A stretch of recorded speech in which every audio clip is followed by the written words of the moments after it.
الحمد لله الذي جعل من الهجرة نقلة كبيرة في حياة الأمة. أشهد أن لا إله إلا الله وحده لا شريك له، وأشهد أن محمدا عبده ورسوله سيد الجن والبشر. اللهم صل على سيدنا محمد وعلى آله وصحبه أجمعين. أما بعد، فيا عباد الله اتقوا الله، أوصيكم وإياي بتقوى الله، فقد فاز المتقون. قال تعالى: يا أيها الذين آمنوا اتقوا الله حق تقاته ولا تموتن إلا وأنتم مسلمون. Ikhwani muslimin, saya berpesan kepada diri saya dan mengajak tuan-tuan semua, marilah kita bersama-sama meningkatkan ketakwaan kepada Allah Subhanahu wa taala dengan melaksanakan perintah-perintahnya dan meninggalkan segala larangannya secara bersungguh-sungguh. Berhijrahlah daripada keburukan dengan bekal iman dan sifat istiqamah, agar nanti kita diridai Allah dari dunia hingga ke jannah. Tajuk khutbah pada hari ini ialah hijrah, pemangkin perubahan dan kecemerlangan. Jadi pihak masjid meminta agar mana-mana yang berada di atas motor, di luar masjid, sila masuk ke dalam masjid. Dan juga mana-mana yang menggunakan telefon, sila tutup sebentar sebagai menghormati khutbah kita pada hari ini. Dan minta datang awal kerana masih lagi banyak tempat-tempat kosong di dalam masjid ini. Ikhwanul muslimin, alhamdulillah, kita zahirkan rasa syukur kehadrat Allah Subhanahu wa taala atas kurniaannya. Kita dapat bertemu lagi dengan bulan Muharram, menandakan masuknya tahun baharu hijrah. Semoga tahun 1447 ini mendorong kita untuk berubah menjadi insan yang lebih baik dan lebih bertakwa kepada Allah. Hijrah Rasulullah sallallahu alaihi wasallam dari Makkah Al-Mukarramah ke Madinah Al-Munawwarah merupakan suatu peristiwa agung dan bersejarah. Ia menjadi perintis perkembangan dakwah yang telah berjaya melahirkan umat yang cemerlang di bawah naungan Daulah Islamiyah negara Islam Madinah. Mengambil kira keagungan dan kebesaran peristiwa inilah, maka para sahabat sepakat menerima cadangan Sayyidina Umar Al-Khattab radhiyallahu anhu supaya peristiwa hijrah ini dijadikan permulaan kalendar Islam. Ikhwanul muslimin, sejak sekian lama kita umat Islam di Kelantan dan seluruh dunia menyambut dan memperingati peristiwa hijrah. Tetapi yang menjadi persoalannya, sejauh mana sebenarnya penghayatan kita terhadap kehadiran tahun baharu hijrah ini supaya ia benar-benar memberi makna. Adakah kita sudah berusaha sedaya upaya untuk memahami atau menghayati pengajaran-pengajaran yang terkandung dalam peristiwa hijrah Nabi sallallahu alaihi wasallam?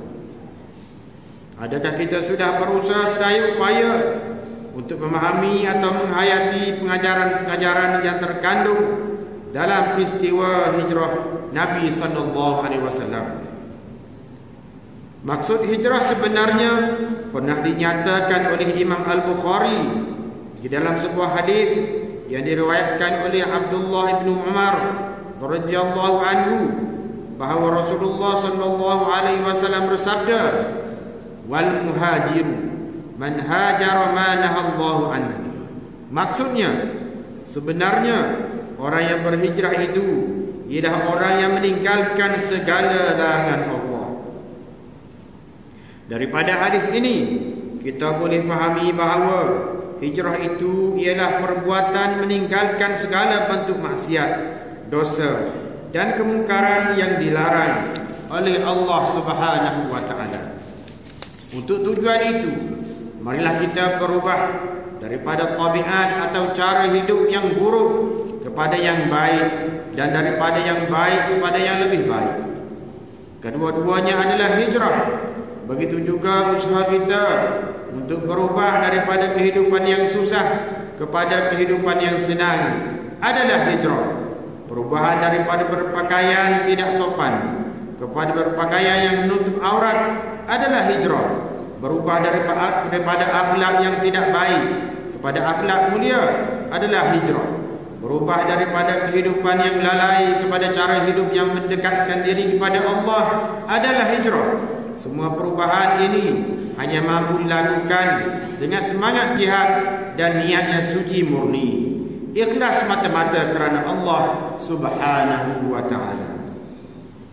Berhijrah kerana Allah adalah tanda kesyukuran kita kepada Allah Subhanahu wa taala yang sentiasa mengurniakan nikmat-Nya kepada hamba-hambanya. Bersyukur bagaimana? Dengan berusaha mengubah diri keluar daripada keburukan kepada kebaikan. Bukankah Allah Subhanahu wa taala telah berfirman dalam surah Ibrahim ayat 7, wa idh ta'adzana rabbukum la in syakartum la azidannakum wa la in kafartum inna azabi lasyadid. Artinya, dan ingatlah ketika Tuhanmu memberitahu, demi sesungguhnya jika kamu bersyukur, nescaya aku akan tambah nikmatku kepadamu, dan jika kamu kufur, maka sesungguhnya azabku amatlah pedih. Ikhwanul muslimin, jika kita imbas kembali peristiwa hijrah Rasulullah sallallahu alaihi wasallam bersama-sama para sahabat radhiyallahu anhu, kita akan dapati bahawa peristiwa hijrah tersebut akan tetap relevan dalam mengatur kehidupan waktu sekarang atau pada masa akan datang. Nilai-nilai yang terkandung dalam peristiwa hijrah ini tetap sesuai dijadikan rujukan kehidupan. Atas dasar iman, para sahabat radhiyallahu anhum sanggup meninggalkan kampung halaman, meninggalkan harta benda. Mereka rela berpisah dengan orang yang dicintai semata-mata memenuhi perintah Allah Subhanahu wa taala. Inilah bukti bahawa seseorang yang ingin berubah untuk mencapai kehidupan yang lebih baik hendaklah bermula daripada tindakan daripada diri sendiri, bukan menunggu tindakan daripada orang lain. Bahkan Islam tidak menyuruh umatnya berdiam diri semata-mata tanpa sebarang usaha. Allah berfirman dalam surah Ar-Ra'd ayat 11, Inna Allah la yughayyiru ma biqaumin hatta yughayyiru ma bi anfusihim. Artinya, sesungguhnya Allah tidak mengubah apa yang ada pada sesuatu kaum sehingga mereka mengubah apa yang ada pada diri mereka sendiri. Selain menyedari bahawa iman adalah teras pada penghijrahan diri dan pribadi, peristiwa hijrah juga menjadi pengajaran kepada kita untuk melaksanakan sesuatu ibadah itu dengan ikhlas semata-mata mengharapkan keridhaan Allah Azza wa Jalla. Hadis mengenai niat dan keikhlasan juga berkait dengan sejarah peristiwa hijrah.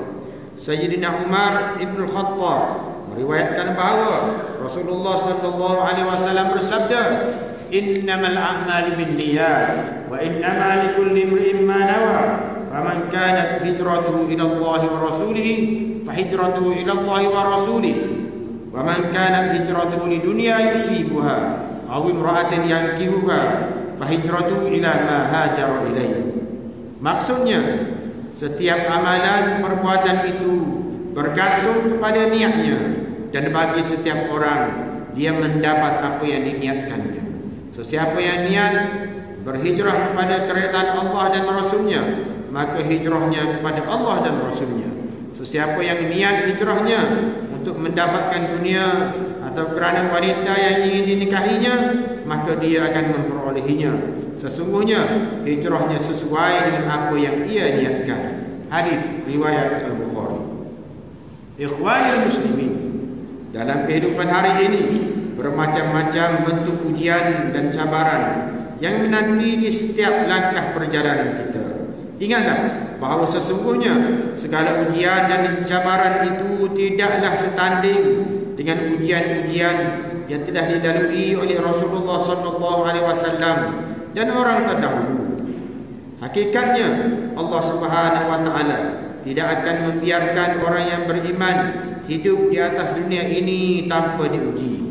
Firman Allah, ahasiban nasu ay yutraku ay yaqulu amanna wa hum la yuftanun. Surah Al-Ankabut ayat 2. Artinya, patutkah manusia menyangka bahawa mereka akan dibiarkan dengan hanya berkata kami beriman, sedangkan mereka tidak diuji dengan sesuatu cubaan. Sebagai langkah awal penghijrahan kita memasuki tahun baharu Islam, marilah kita menilai kembali apakah yang pernah kita usahakan pada tahun-tahun sebelum ini. Bagaimana realiti ahli keluarga dan masyarakat Islam kita di taman, di dalam kampung, di dalam negeri dan negara kita hari ini. Sudahkah kita bersedia untuk mendepani cabaran dan ancaman daripada musuh-musuh Islam? Jika sembahyang 5 waktu pun masih belum mampu kita jaga, maka berwaspadalah. Jangan sampai segala nikmat kesenangan dan kemerdekaan kita ditergadai. Marilah kita jadikan tahun baharu Hijrah 1447 ini sebagai titik permulaan untuk melakukan perubahan dalam hidup dengan kembali kepada ajaran Al-Quran dan As-Sunnah sebagaimana dipesan oleh Rasulullah SAW. Bersihkan hati daripada sifat-sifat mazmumah. Jangan sibuk mencari keburukan orang lain, tetapi peliharalah adab dan akhlak Islamiah agar Allah mengurniakan taufik dan rahmatnya sehinggalah nyawa kita terpisah daripada badan. A'udzubillahi minasyaitonir rajim. Innal ladzina amanu wal ladzina hajaru wa jahadu fi sabilillah ulaika yarjuna rahmatallah wallahu ghafurur rahim.